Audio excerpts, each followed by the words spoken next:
Good morning, children. Welcome to session 1, Story of Microorganisms, part 2. Yeah, already in a previous lesson, we studied about different types of microorganisms, what are the microorganisms, where they are present, whether they are useful to us or not, like this. And in this lesson, we're going to study whether the microorganisms are useful for us or harmful, right? Now let's begin with our lesson. Microorganisms, our friends, are a force. So here, force. What is meant by force? Force means harmful, or we can say just like enemies, right? So microorganisms are present everywhere. Everywhere means around us. Wherever we see, we can find these microorganisms. Like we can find them in air, then in water, and even in soil. Okay, so they are present everywhere around us, and not only that, they are also present inside and outside. Inside and outside of all the living organisms, like plants, animals, including with these human beings. Some of these microorganisms are present inside the other microorganisms also. For example, take virus. Virus, it is a kind of microorganism, and this virus can survive inside the bacteria also, right? And even when we take these microorganisms, we cannot say all the microorganisms are useful to us. Some are useful to us, and some are harmful to us, right? And let's see in which way these microorganisms are useful to us, right? And these microorganisms, the microorganisms are mainly used in the preparation of curd.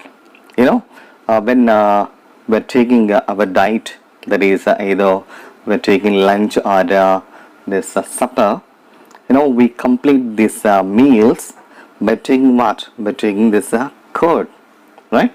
So daily in our home, our mother is preparing a curd. But to prepare this curd, we need microorganisms. In the same way, in the preparation of idli and dosa, while your mother is preparing this idli or dosa, you may observe that your mother prepared this dosa dough or idli dough before one day, and she stores that overnight. Got it? And have you seen in the next morning? When you observe this dough in the next morning, you can find a change. What is the change? Yeah, very good. It increases in size, and even you can find some bubbles and some holes.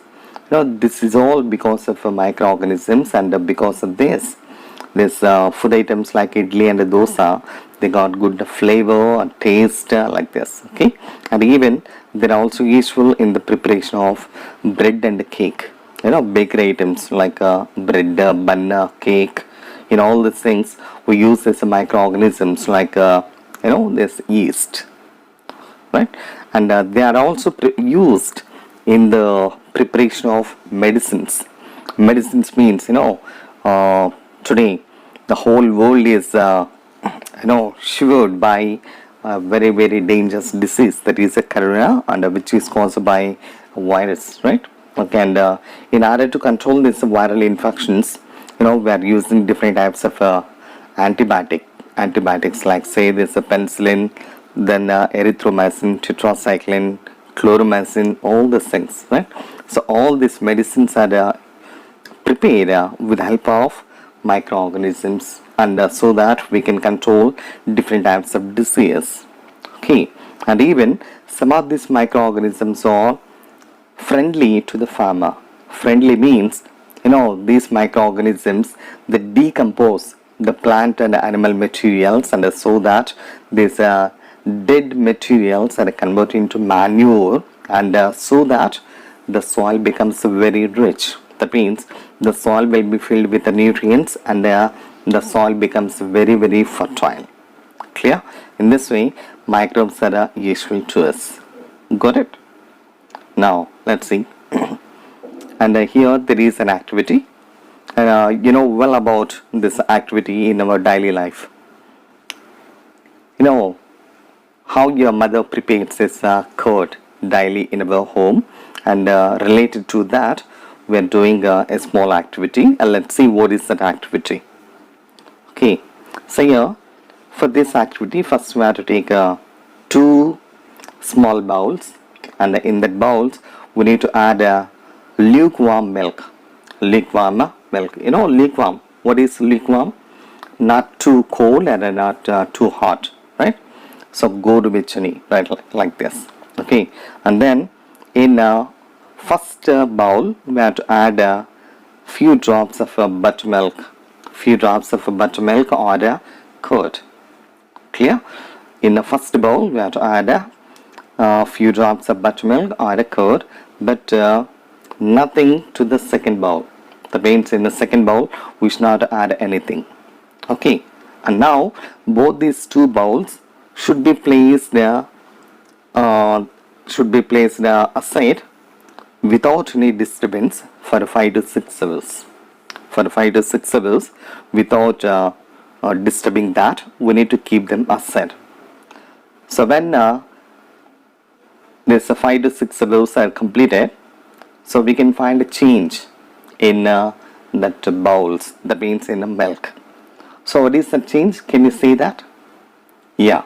So when you observe the first bowl, here the milk is converted into curd. Milk is converted. You know, milk means it is in a liquid form, but this liquid milk is converted into a semi-solid substance that is called curd, right? And why and how it is possible means, you know, in the beginning we added few drops of curd or buttermilk, right? And in that curd or buttermilk we can find a special bacteria that is called lactobacillus. And this lactobacillus bacteria is responsible for this change. What is the change? Conversion of milk into curd. Correct? And this is, you know, it is not any special activity or experiment, and already you experience this in your daily life, right?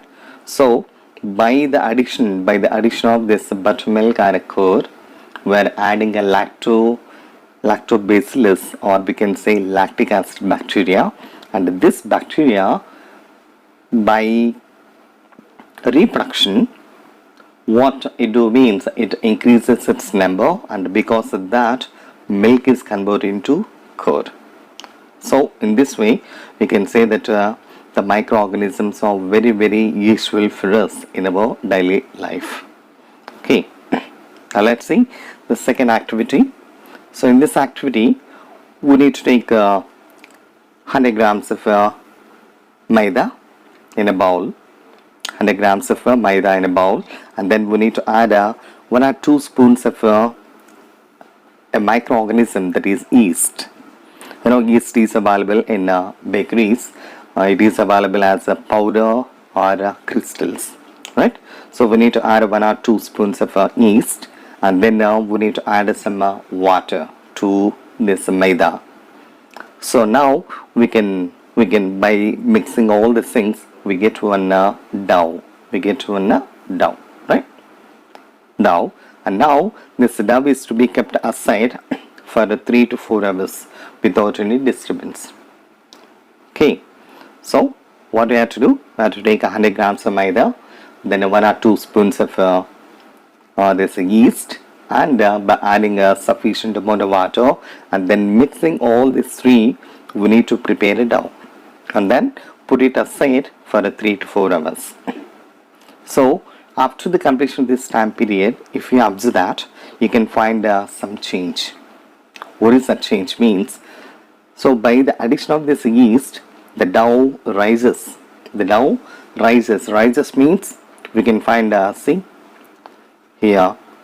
Have you seen this picture? So here in the first bowl there is no change. That means the dough is up to the level of this cup, but in the second cup we can find see the dough came out of the bowl or out of the cup. Have you seen? So this is called rising of a dough, and even So you may find this. You know what is this? So here we can find this dosa or idli dough. So by the next morning we can find the change like this, right? Have you seen this? Yeah, like this. Okay, then so here in this dough you can also find some other change. What is that? That means why this dough rises means it is because release of a gas. Release of a gas. What is that gas means? Carbon dioxide. And during a process, what do you call the process means? Fermentation. What is fermentation means? Fermentation is also a kind of a respiration, but it occurs in the absence of oxygen. In the absence of oxygen, that to be by yeast. By yeast. Okay, you know, we are also releasing carbon dioxide. In the same way, a yeast also releases carbon dioxide, but that process is called fermentation, right? So, by the release of carbon dioxide, this size of the dough increases, and even we can find one more change. What is that? Smell of alcohol. So after the completion of this time period, if you carefully observe that dough releases the smell of alcohol. Got it? So these are the changes we can find. And here, what is mean by this fermentation means, you know, conversion of sugars into alcohol. Conversion of sugars. Sugars means especially glucose. Glucose, when it is converted into alcohol by the yeast, then we call that process as a fermentation. Correct? So it is a kind of a anaerobic respiration. Anaerobic means the respiration or when a breathing is taking place in the absence of oxygen, it is called anaerobic respiration. When anaerobic respiration is carried out by yeast, then we call the process as a fermentation. Clear? Okay, and this fermentation process is mostly used in the production of which industries? Means, you know, in the production of alcohol. In the production of alcohol and alcoholic beverages. Alcoholic beverages means like alcoholic products like wine, then beer, acetic acid, like this. Correct? In huge amounts. And even, you know, this yeast, where it is present means generally it is grown in natural sugars. Natural sugars present in grains. You know, when we observe the grains like barley, the next wheat, then rice, and even there's a crushed fruit juices like grape juices like this. In all these items we can find this yeast. Okay, and even molasses of sugar industry used in the preparation of ethyl alcohol. Molasses, you know, what is molasses means? It is a kind of a waste material that is produced in the sugar industry. And sugar, from sugar cane juice, we prepare this sugar, and in that process we get a waste material, and that waste is called as a molasses. And in that molasses also, that means especially that molasses is used in the preparation of ethyl alcohol by adding this yeast. Good, actually. So this is the way, and these are the two activities we learned in this topic, right? And now let's see. Here, this is the picture showing the changes in the maida dough. Okay, then this is a change we can find in idli or dosa dough. Okay, and what is this? No, I told you already, microbes are used in the preparation of this bread. Okay, and then what is this? You know, this dosa, and even this is cake, right? So this is a way how these microorganisms are useful to us. Not only this, we have many more uses, and in a coming topic we can deal with this, right? Okay, and thank you for listening.